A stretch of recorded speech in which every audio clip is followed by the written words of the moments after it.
Good morning, friends. I'm so thankful to you for your encouragement. I'm really getting encouraged. मुझे आपके video देखने से, comment करने से मुझे encouragement मिलता है.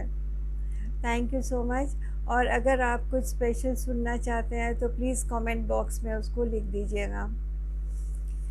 और आज का हमारा टॉपिक है कि 60 साल से ऊपर, 50 साल से ऊपर और 60 साल से ऊपर लोगों को वज़न क्यों कम रखना चाहिए.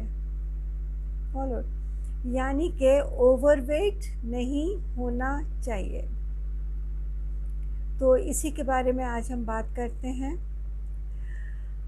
I am Sunita Paul, wellness coach 50+. मैं वेलनेस न्यूट्रिशन हब से बात कर रही हूँ. और आज टॉपिक ही मेरा कुछ ऐसा है कि जो 50+ लोगों के लिए है, यानी 60+, 50+, सीनियर सिटीजन्स मान लीजिएगा.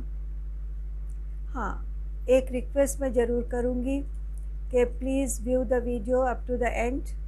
आखिर तक आप ये वीडियो देखिएगा, लाइक करिएगा, शेयर करिएगा, कमेंट करिएगा. और जो नए लोग हैं उनसे मैं एक स्पेशल रिक्वेस्ट करूँगी कि प्लीज़ सब्सक्राइब भी करिएगा. आपके सब्सक्राइब करने से मुझे हौसला बढ़ रहा है, मेरी हिम्मत बढ़ती है ताकि मैं और वीडियोस बना सकूं. बाय द वे, एक डिस्क्लेमर भी देना चाहती हूँ कि जो भी हम बात करते हैं हेल्थ के बारे में, आप ये जान लीजिएगा कि कोई भी दो शरीर जब एक जैसे नहीं होते. हम अंगूठे का छाप लेते हैं ना पेपर्स पे, क्यों? क्योंकि किसी भी दो इंसान के अंगूठे के छाप एक जैसे नहीं होते हैं. उसी तरह से किसी भी दो इंसान के शरीर एक जैसा नहीं होता है. फॉलो, जब हमारा शरीर एक जैसा नहीं होता है तो क्या हमें रिज़ल्ट भी एक जैसे मिलेंगे? नहीं. क्या हमारा वेट गेन भी एक ही कारण से होगा? नहीं, उसके लिए भी अलग अलग कारण होते हैं. जब हम एक उम्र हो जाती है हमारी, यानी कि 50 के बाद, जब आपके बच्चे सेटल हो जाते हैं, जब बच्चे काम करना शुरू कर देते हैं, जब बच्चों की शादियां हो जाती हैं, मतलब कि आपके सब बच्चों की शादी हो जाती है और उनके भी बच्चे आ गए, तो अब आपको ऐसे लगता है कि अब मैं बेकार हो गई हूँ. ठीक है ना. जब बच्चों की शादी होती है तब तो सबसे बड़ी फीलिंग यही आती है शायद. क्यों? क्योंकि बच्चे अपने आप में बिज़ी हो जाते हैं. पहले तो जॉब में बिज़ी रहते हैं, उसके बाद अब उसको अपनी वाइफ को भी टाइम देना होता है जो कि दूसरे घर से आई होती है. Isn't it? उस वक्त जो पेरेंट्स होते हैं कई बार वो बहुत अकेलापन महसूस करते हैं. The main thing is that उस टाइम पे वो ना तो कहीं जाते ना कहीं आते, वो बस अपने बिस्तर पे पड़े रहते, सोफ़े पे पड़े रहते और खाते रहते. इससे क्या होता है कि उनका वज़न बढ़ने लगता है, क्योंकि आप अपने कंफर्ट ज़ोन पे हो और आप सिर्फ खा रहे हो. आप ये अंदाज़ा हम नहीं लगा रहे कि हम खा क्या रहे हैं. जब हमारी एज बढ़ने लगती है, जब हमारी एजिंग शुरू हो जाती है, यानी 50 साल के हम अगर जैसे हो जाते हैं, तो हमें ये समझना चाहिए कि अब हम उतनी एक्सरसाइज नहीं करते, अब हम उतना घूमना फिरना नहीं करते, क्योंकि किसी न किसी को कोई ना कोई लाइफस्टाइल बीमारी वज़न के कारण आ ही जाती है. तो जब हम उतना नहीं कर सकते तो खाली बैठे क्या करें? टीवी देखें. टीवी देख रहे हैं तो चिप्स का पैकेट भी हाथ में चल रहा है, कभी कुछ मीठा भी चल रहा है, कभी कुछ चल रहा है, यानी कि हमारा मुंह भी चलता रहता है और हमारी आंखें टीवी को देखती रहती हैं. हमारी आंखें ये नहीं देखती कि हम क्या खा रहे हैं और कितना खा रहे हैं. सेटिस्फैक्शन नहीं होता. तो वो एक इमोशन में आप ज़्यादा खा जाते हो, अननोइंगली आप ज़्यादा खा जाते हो. टीवी देखते देखते कब आपके 1 से 2 से 3 पैकेट चिप्स के ख़त्म हो गए आपको पता भी नहीं चलता. और ये सब क्या है? ये कैलोरीज आपका ब्रेन रजिस्टर नहीं कर पाता है. जब ये कैलोरीज आपका ब्रेन रजिस्टर नहीं कर पाता है तो आप ये जानिएगा कि आपका वेट गेन होगा, क्योंकि कैलोरीज तो गई अंदर, गई कि नहीं? कैलोरीज तो अंदर गई, भले ही आपके ब्रेन ने रजिस्टर ना किया हो। आपने बैठे बैठे कोल्ड ड्रिंक पी लिया और आपने उसमें 9 चम्मच चीनी पी ली, पर आपके ब्रेन में रजिस्टर ही नहीं हुआ क्योंकि आप उसे पी गए। तो क्या होगा, वो कहीं ना कहीं जाके जमेगा ना अंदर in the form of fats. तो इसीलिए जो भी आप खा रहे हो उसको देखा करिए, ठीक। अब जब एक 50 प्लस हो या 60 प्लस हो तो होता क्या है कि हमारे मसल्स वीक हो जाते हैं, हमारी कैलोरीज कंजम्पशन बढ़ जाती है, तो वेट गेन होता है। जैसे हम ओल्डर पीपल्स जो होते हैं जिनकी एज 50-60 प्लस होती है, तो उनको क्या है, कैलोरी कम खानी चाहिए, उनको प्रोटीन्स लेना चाहिए जिससे कि उनके मसल्स स्ट्रांग रहें, एक्सरसाइज करना चाहिए जिससे कि उनके मसल्स थोड़े स्ट्रांग रहें, ठीक है ना। और जो वो जॉइंट्स में फ्लेक्सिबिलिटी आए। अगर आप एक्सरसाइज नहीं करोगे तो आपके जॉइंट्स जो है ना वो स्टिफ हो जाएंगे, कड़े हो जाएंगे, फिर आप चल नहीं पाओगे, फिर आप काम नहीं कर पाओगे, फिर आप दूसरों पे डिपेंडेंट हो जाते हो। क्यों भाई, आप लोग भी सामर्थ्य रखते हो, आपके बच्चों में भी उतनी हिम्मत होती है कि वो अपने पेरेंट्स को सही रखें।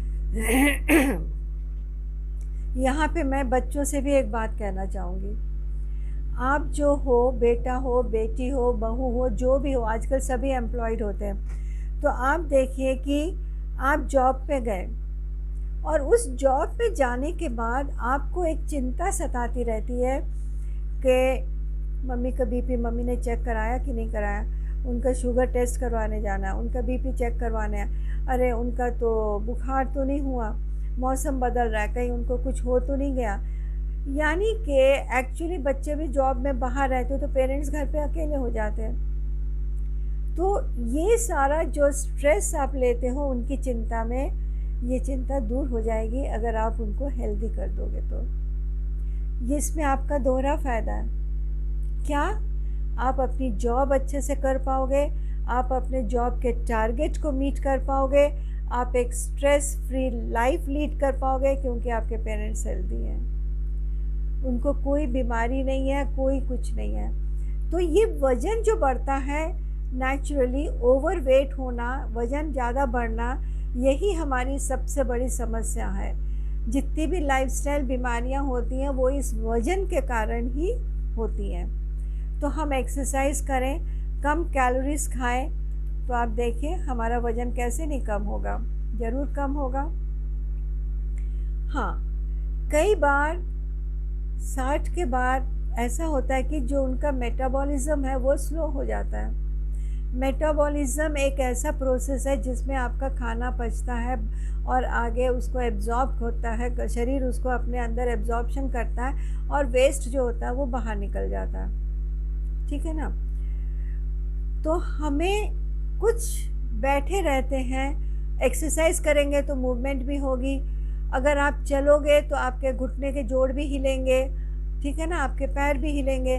तो हमने क्या करना है, 50 प्लस पे आने के बाद हमने अपने हैबिट्स को थोड़ा सा चेंज करना है। ईटिंग हैबिट्स को चेंज करिए और हम बैठे बैठे ना रहें, हम अपने हाथ पैर भी हिलाते रहें। ये नहीं है कि बेटा एक गिलास पानी दे जाओ, नहीं, हमें ऐसा नहीं करना है। हम खुद उठे ना, थोड़ा सा ज़रा से अपने हाथ पैर के जोड़ों, हाथों के पैरों के जोड़ों को हिलाए तो फॉलो।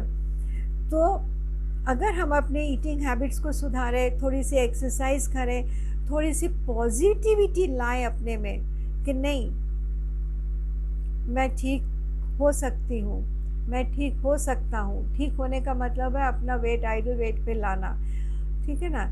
तो जब ये सारी चैलेंजेस आप अपने आप को धीरे धीरे कंट्रोल पे लाते हो, ईटिंग हैबिट्स को, एक्सरसाइज को, पानी को और फाइबर कंजम्पशन को, तो आप देखिएगा कि weight loss becomes very easy. उसमें आपकी कोई परेशानी नहीं होगी, फिर ये आपको ज़्यादा चैलेंजिंग नहीं लगेगा। इनफैक्ट धीरे धीरे आप बहुत अच्छा फील करोगे। और इस उम्र में आके अगर आप जिम ज्वाइन करते हो, आई थिंक सो कि आप घर पे एक्सरसाइज करिए, वो ज़्यादा अच्छा, वॉक पे जाइए, वो ज़्यादा अच्छा है आपको। हाँ, एक चीज़ और बताती हूँ मैं आपको, सीक्रेट। आप अपना जब चलते हो ना तो थोड़ा स्टेप्स की काउंटिंग करना शुरू करिए, ठीक है ना। स्टेप्स की काउंटिंग आप करोगे तब आप रियलाइज़ करोगे कि आज आप कितने स्टेप्स चले, कल उससे 10, 15, 20, 50 ज़्यादा चलिए। इस तरह से धीरे धीरे आपने अपने स्टेप्स बढ़ाने हैं। इससे क्या होगा कि आपकी कैलोरीज बर्न होंगी। फॉलो। तो जब आपकी कैलोरीज बर्न होंगी तो आप really you will feel better. और जब आप कैलोरीज कम खाएंगी और कम खाएंगे और ये आप ज़्यादा चलोगे तो आपका वेट भी पुट अप नहीं होगा। क्यों? क्योंकि जितनी कैलोरीज आपने खाई हैं उतनी आपने बर्न भी कर ली। बॉडी को जितनी कैलोरीज चाहिए उसको छोड़ के जो एक्स्ट्रा कैलोरीज है वो आपने बर्न कर ली, तो वेट तो गेन होगा ही नहीं। तो कभी भी अपने मन में ये ना सोचें कि आप वेट लॉस नहीं कर सकते हैं। आप आराम से वेट लॉस कर सकते हैं, बट इसके लिए आपको मोटिवेशन की ज़रूरत है, माइंड सेट की ज़रूरत है, और दूसरा एक कम्युनिटी की ज़रूरत है। इस समय पे आके आप सोचते हो जितना कम एफर्ट्स करना पड़े उतना अच्छा है, पर मैं आपको बताऊं कम एफर्ट्स तो ठीक है, आपका शरीर अलाउ नहीं करता तो ठीक है, बट अगर आपका शरीर जरा भी अलाउ करता है तो प्लीज़ किसी के ऊपर डिपेंड मत रहिएगा। फॉलो। अब इस उम्र पे आने के बाद, सीनियर सिटीज़न बनने के बाद आप ये देखिएगा, क्योंकि लोग बैठे रहते हैं, और जब लोग बैठे बैठे वहीं पे खाते, वहीं पे पीते, वहीं पे ऑर्डर करते, वहीं पे सब कुछ करते, तो क्या होता है, सबसे ज़्यादा फैट आपके वेस्ट रीजन में जमा होता है, जिसको कि हम बेली फैट भी कहते हैं, ठीक है ना। पेट के आसपास का जो घेरा होता है उसमें टायर्स बनने लगते हैं। वो जो चर्बी है वो आपको ज़्यादा नुकसान देती है, क्योंकि अंदर की चर्बी ज़्यादातर ऑर्गन्स के ऊपर प्रेशर डालता है। हार्ट है, लंग्स है, किडनीज हैं, ये सभी इम्पॉर्टेंट ऑर्गन्स हैं हमारे लिए, हमें चलाने के लिए, हमारी इस मशीन को चलाने के लिए ये उसके पुर्जे हैं सारे। अगर इनमें से कोई भी ख़राब हो जाए ना तो आप जान लीजिए जीना बहुत मुश्किल हो जाएगा। तो इस एरिया में जो फैट जमा होता है उसको हम बेली फैट भी कहते हैं। तो अगर आपका मूवमेंट रहेगा तो आप अपने आप को एक्सरसाइज करिए, तो धीरे धीरे आपका बेली फैट भी कम